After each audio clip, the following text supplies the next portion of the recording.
In a report published by Axios on March 3, journalists Mike Allen and Josh Kraushaar described, in detail, former President Donald Trump's game plan for derailing Florida Governor Ron DeSantis in the 2024 GOP presidential primary, that is, assuming that DeSantis decides to run.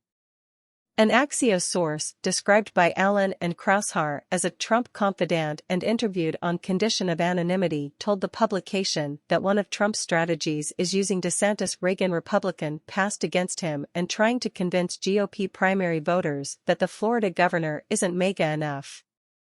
That source told Axios, "There's a pre-Trump Ron, and there's a post-Trump Ron. He used to be a Reagan Republican. That's where he comes from. He's now awkwardly trying to square his views up with the populist nationalist feeling of that party. Being a Reagan Republican used to be a badge of honor in the GOP. During the 2008 Republican primary debates, the candidates were mocked by pundits for talking about former President Ronald Reagan incessantly. Even some conservative Reagan admirers believed that the candidates went overboard in trying to show how Reagan-influenced they were.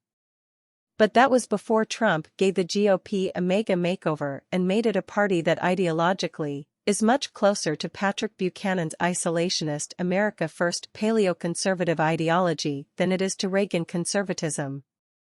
In an opinion column published by the Daily Beast on March 17, Never Trump conservative Matt Lewis argues that any hopes of DeSantis being a Reagan conservative were crushed during a recent appearance on Tucker Carlson's Fox News show. DeSantis, interviewed by Carlson, vehemently attacked President Joe Biden's Ukraine policy and declared that the United States has no interest in helping Ukraine militarily. Ron DeSantis' declaration to Tucker Carlson this week that the war in Ukraine is a territorial dispute not in America's vital national interests signals that his Republican primary strategy is to run as Donald Trump's doppelgänger, minus the gross tweets, attempted coups, and election losses, Lewis explains. Many of us have been saying for a long time that DeSantis offers Republicans everything Trump does, only in a younger and more competent package. In that regard, DeSantis' decision to ape Trump is not surprising at all.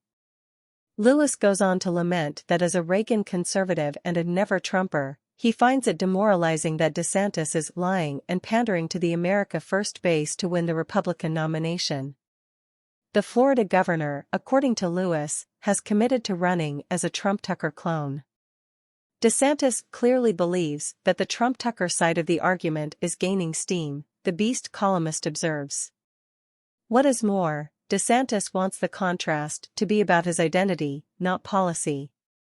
If you love Trump's accomplishments but want someone who won't send a bunch of crazy tweets, Ron wants you to know he's your guy.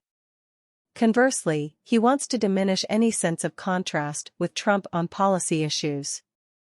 DeSantis' decision to position himself right next to Trump, while still staying ever so slightly on the sane side of Trump, theoretically positions him to win over everyone except Trump's diehard MAGA base.